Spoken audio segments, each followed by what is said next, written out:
Next question में कहा गया है ए charge Q is placed at the centre of line joining two equal charges capital Q।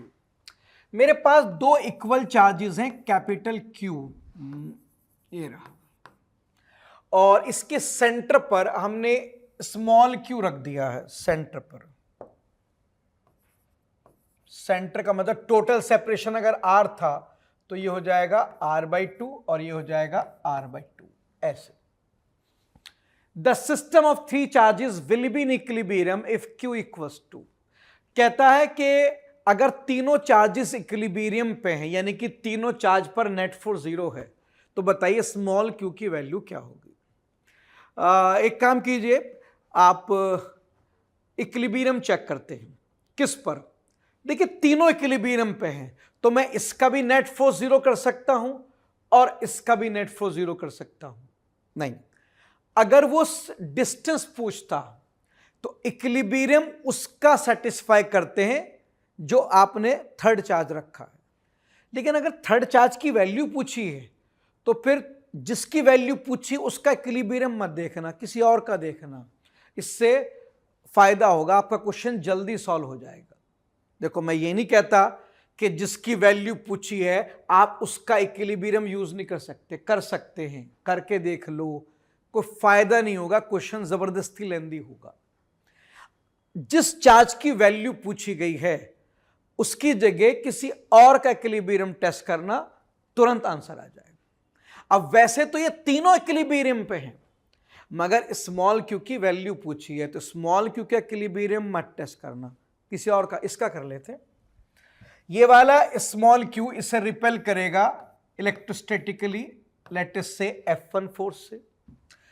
Coulomb's law लगाते हैं small Q capital Q के बीच में, 1/4πε0 small q into capital q r/2 का whole square, that becomes equation 1। और कौन लगाएगा? ये वाला कैपिटल क्यू इसको रिपेल करेगा, let us say F2 force से।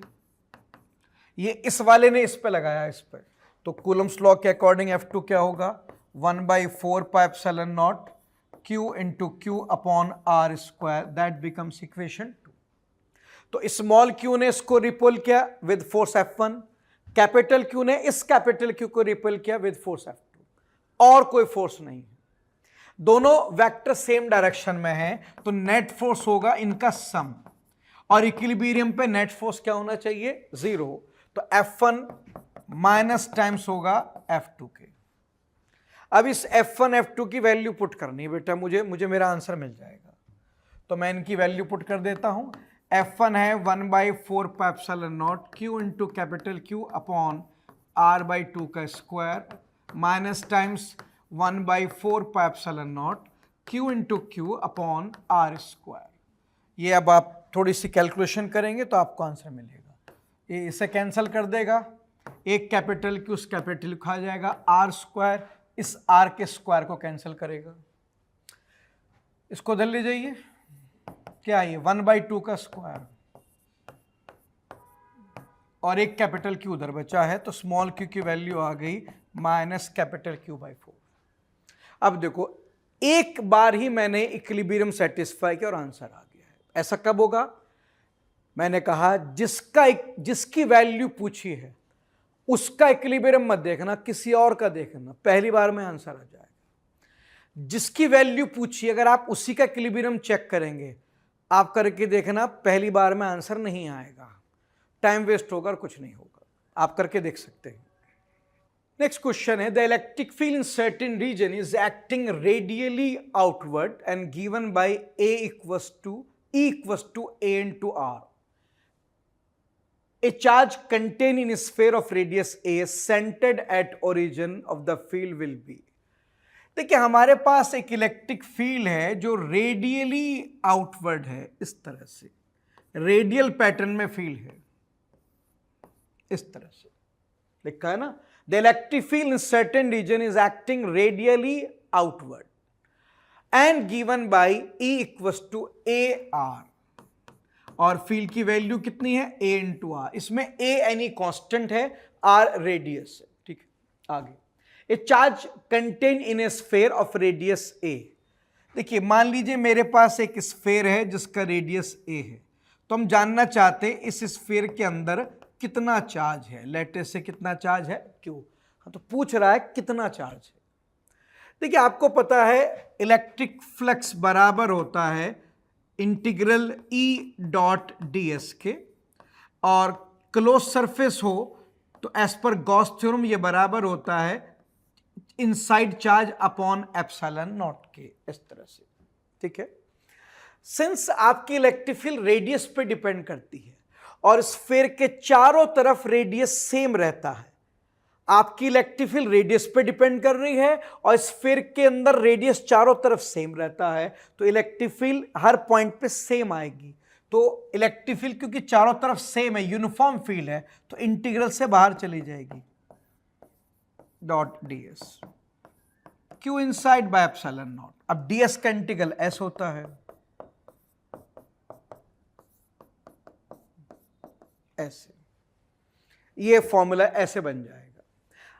आपको पता है एरिया वेक्टर जो होता है एरिया के परपेंडिकुलर होता है और स्फीयर का परपेंडिकुलर होता है उसका रेडियस। स्फीयर में जो रेडियस होता है खुद स्फीयर के 90 पे होता है हमेशा। अब एरिया वेक्टर स्फीयर के परपेंडिकुलर होता है और स्फीयर में स्फीयर का परपेंडिकुलर उसका रेडियस है, तो एरिया वेक्टर अलोंग रेडियस होगा। ठीक है, और अगर एरिया वेक्टर अलोंग रेडियस है और इलेक्ट्रिक फील्ड तो है ही रेडियल, तो इलेक्ट्रिक फील्ड और एरिया वेक्टर सेम डायरेक्शन में होगा। तो डॉट प्रोडक्ट ओपन करेंगे बेटा, ई एस कॉस थीटा में थीटा क्या लेंगे 0, Q inside upon epsilon not. Q inside क्या है, इस स्फीयर के अंदर का चार्ज, यही उसने हमसे पूछा है। ई की वैल्यू क्या है, ई की वैल्यू है a into r, a into radius, और इसका रेडियस क्या है ए। एस सरफेस एरिया कितना है स्फीयर का 4 पाई रेडियस का स्क्वायर, कॉस 0 तो 1 हो गया, Q inside by epsilon not, epsilon not इधर ले जाइए तो क्यू इनसाइड आ गया बेटे ए 4 pi epsilon not a cube. इतना चार्ज है इस स्फीयर के अंदर, चेक कर लीजिए। अब देख लो कौन सा ऑप्शन आएगा बेटे, ये आ गया ऑप्शन सी आ गया, चेक कर लीजिए। नेक्स्ट क्वेश्चन में लिखा है the electric field at a distance 3r/2 from the centre of charge conducting spherical shell of radius r is e। मेरे पास एक चार्ज कंडक्टिंग स्फेरिकल शेल है of radius r and let us say charge q। Shell का मतलब hollow sphere है ये, और centre से 3r/2 डिस्टेंस पर जो इलेक्ट्रिक फील्ड है यहां पर वह है E। देखिए outside the hollow sphere electric field का फॉर्मूला होता है 1/4 pi epsilon not charge upon centre से डिस्टेंस का होल स्क्वायर। ये इस फील्ड का फॉर्मूला होगा। आगे पढ़ते हैं। The electric field at a distance r/2 from the centre. हमें इलेक्ट्रिक फील्ड चाहिए सेंटर से r/2 पर, यानी कि आपको इलेक्ट्रिक फील्ड चाहिए इनसाइड द हॉलो स्फीयर। देखिए inside the hollow sphere electric field होती है 0, एक फॉर्मूला है। तो इस पॉइंट पे तो बेटे फील्ड 0 होगी, सॉल्व करने की भी कोई जरूरत नहीं है, तो answer will be 0। Next question में लिखा है ए particle of mass m and charge q is placed at rest. मेरे पास एक पार्टिकल है जिसका मास m है, चार्ज q है, इस समय रेस्ट पे, यानी कि इस समय कोई वेलोसिटी नहीं है, in a uniform electric field E। लेकिन हमने इसे ऐसी जगह रख दिया जहां पर एक uniform electric field E present है। अगर मैं अपने चार्ज को एक ऐसी जगह रखूं जहां इलेक्ट्रिक फील्ड है, तो इलेक्ट्रिक फील्ड क्या लगाएगी, उस पर एक इलेक्ट्रोस्टैटिक फोर्स लगाएगी along the field Q into E। किसी चार्ज की नेचर ना पता हो तो पॉजिटिव चार्ज मानते हैं, और पॉजिटिव चार्ज पे फील्ड जो फोर्स लगाती है वो अपने अलोंग लगाती है Q इंटू E। तो माना कि आपने चार्ज पार्टिकल को रेस्ट पे रखा था, आपने कोई वेलोसिटी नहीं दी थी, मगर रखा तो फील्ड में था ना, तो फील्ड तुरंत उस पर फोर्स लगाएगी, उसे एक्सेलरेट करेगी, और एक्सेलरेट करने की वजह से धीरे धीरे उसकी वेलोसिटी इंक्रीज होने लगेगी। तो इनिशियल वेलोसिटी भले 0 हो, धीरे धीरे वेलोसिटी डेवलप होगी आगे। The kinetic energy attend bye particle after moving A distance y distance चलने के बाद इससे काइनेटिक एनर्जी कितनी मिलेगी?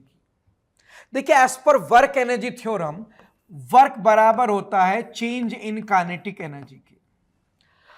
फोर्स QE है और डिस्प्लेसमेंट y। जब फोर्स कांस्टेंट हो तो वर्क होता है force into displacement. Final kinetic पता नहीं, इनिशियल काइनेटिक थी 0, क्योंकि इनिशियली वो रेस्ट पे था। तो फाइनल काइनेटिक किसके बराबर आ गई बेटा? QEY, और उसने हमसे फाइनल काइनेटिक ही पूछी है, तो आंसर आ गया बेटे QEY। ये आंसर आ गया ऑप्शन सी। चेक कर लीजिए। देखिए, इस क्वेश्चन में लिखा है a square surface of side length L metre in the plane of paper is placed in uniform electric field acting along the same plane at an angle theta। देखिए, ये हमारे पास एक स्क्वायर प्लेन है जिसकी side length capital L है, और इसी plane में जिसमें स्क्वायर है उसी प्लेन में इलेक्ट्रिक फील्ड भी है। ठीक है, इलेक्ट्रिक फील्ड हॉरिजॉन्टल से थीटा एंगल पे है, लेकिन है प्लेन सेम। आगे लिखा बेटे, the electric flux link to the surface is, इस स्क्वायर सरफेस से फ्लक्स कितना मिलेगा? देखिए, फ्लक्स का जो फॉर्मूला है वो है इंटीग्रल E.ds। क्योंकि यूनिफॉर्म इलेक्ट्रिक फील्ड है तो E इंटीग्रल से बाहर चला जाएगा और ds का इंटीग्रल हो जाएगा s। अब डॉट प्रोडक्ट को ओपन करें तो यह आएगा ES cos कितना angle? Sir, dot product E और S के बीच में है तो एंगल भी E और S के बीच में चाहिए। E आप देख सकते हैं गिवन है, और S एरिया वेक्टर कहां होता है? प्लेन के परपेंडिकुलर, स्क्वायर के परपेंडिकुलर, ये एरिया वेक्टर है। अब इस E और S में ये एंगल पूरा का पूरा 90 है। क्यों भाई? E स्क्वायर के प्लेन में है और एरिया वेक्टर S स्क्वायर के परपेंडिकुलर है। E इन प्लेन है और एरिया वेक्टर प्लेन के परपेंडिकुलर, तो आप मेरे हाथ को देखो, बीच में एंगल 90 बनना है इनके। भाई आप देखो ना, E कहां है? E इस तरह है, ऐसे थीटा एंगल पे, लेकिन है इन प्लेन ऑफ स्क्वायर, और एरिया वेक्टर स्क्वायर के परपेंडिकुलर है। तो देखो मेरे हाथ और इस पेन के बीच में ठीक एग्जैक्ट 90 डिग्री बन रहा है। तो E और S के बीच में एंगल 90 और cos 90 0 होता है, तो फ्लक्स 0 आ गया बेटे। चेक कर लीजिए। इस क्वेश्चन में दिया है 3 point charges Q, -2Q and Q are placed at x0, ya, z0। देखिए, x और z0 है, ya के बराबर है, ये y एक्सिस है।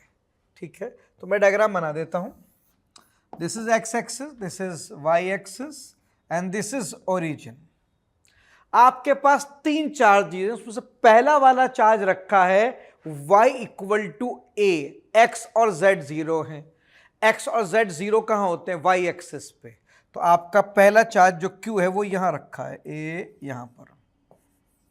y कोऑर्डिनेट कितना है? a, बाकी x और z 0 है। दूसरा चार्ज -2q यहां रखा है, तीनों 0 है, यानी कि ओरिजिन पे रखा है -2q, ऐसे रखा है, ऐसे। तीसरा चार्ज q इस कोऑर्डिनेट पे रखा है, x a है, y और z 0 है। y और z 0 कहां होते हैं? x एक्सिस पर, इसमें x a के बराबर है। तीसरा चार्ज यहां रखा है q। 3 पॉइंट चार्जेस दिए और बाद में उन तीनों के कोऑर्डिनेट दिए हैं। तो 3 point charges Q, -2Q and Q are placed at points respectively.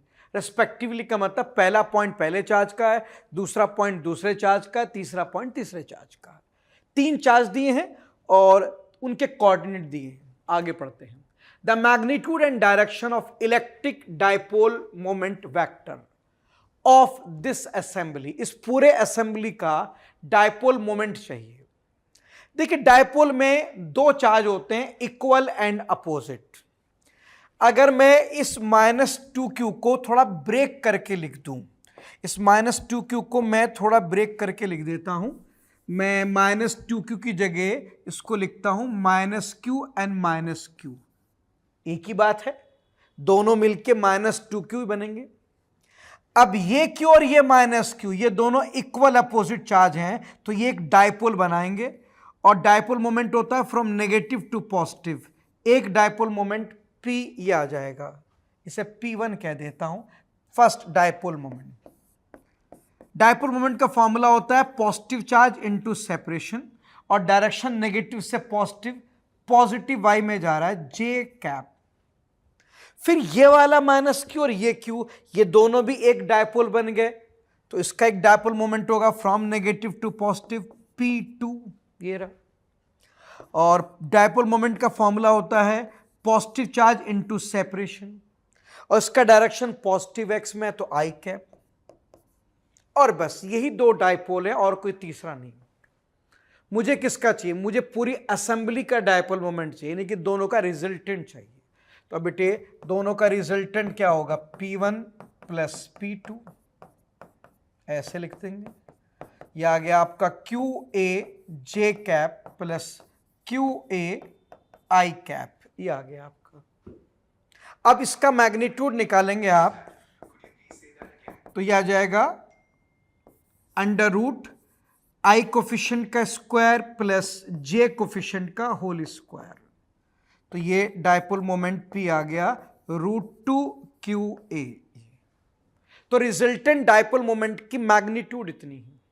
और डायरेक्शन देखिए, एक वेक्टर x में एक y में, तो रिजल्टेंट उन दोनों के बिल्कुल सेंटर से गुजरेगा, ऐसे।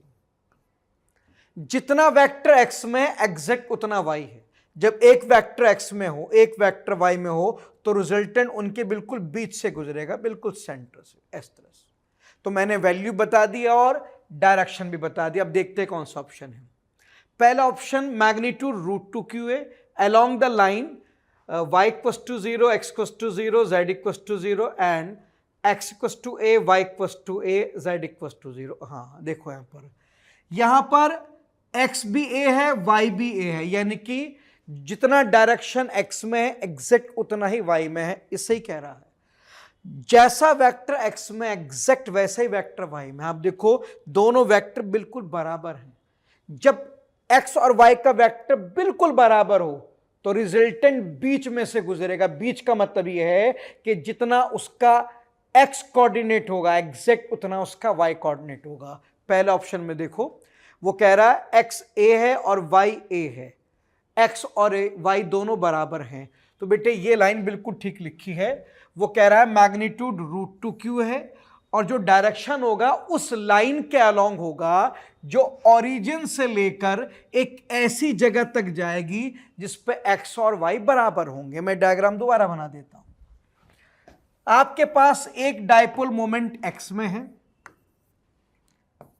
QA और एग्जैक्ट एक डायपोल मोमेंट y में है QA, और दोनों बराबर हैं। जितना डायपोल मोमेंट x में है उतना ही y में है, तो जो आपका रिजल्टेंट जाएगा बिल्कुल सेंटर से गुजर के जाएगा, दोनों के मिडिल से 45 डिग्री पे जाएगा। 45 डिग्री वो लाइन होगी जो ओरिजिन से एक ऐसे पॉइंट तक जाएगी जिसमें x और y कोऑर्डिनेट सेम होंगे। जो लाइन 45 डिग्री वाली लाइन होती है बेटा, वो ओरिजिन से एक ऐसे पॉइंट तक जाती है जिसका x और y कोऑर्डिनेट सेम हो। अगर x कोऑर्डिनेट x0 है तो y कोऑर्डिनेट भी x0 होना चाहिए, तभी ये लाइन 45 की बन पाएगी। तो आपके पास एक डायपोल पॉजिटिव x में है QA, आपके पास एक डायपोल पॉजिटिव y में है अगेन QA। अब दो वेक्टर हैं आपके पास, एक x में और y में, और दोनों इक्वल हैं। तो मैथमेटिक्स कहती है अगर आपके पास दो वेक्टर हैं x और y में और इक्वल हैं तो रिजल्टेंट उनके बिल्कुल सेंटर से पास होगा एग्जैक्ट 45 डिग्री पे। और 45 डिग्री की जो लाइन होती है वो ओरिजिन से किसी ऐसी जगह जाती है जहां पे x और y कोऑर्डिनेट सेम हो। ऑप्शन ए आपका यही कह रहा है। ऑप्शन ए कह रहा है कि रिजल्टेंट डायपोल मोमेंट की वैल्यू तो इतनी है और ये उस लाइन के अलोंग होगा जो ओरिजिन से एक ऐसी जगह जाएगा जहां x और y कोऑर्डिनेट सेम होंगे। ये ऑप्शन हमारी दोनों कंडीशन को सेटिस्फाई कर रहा है, वैल्यू को भी और डायरेक्शन को भी।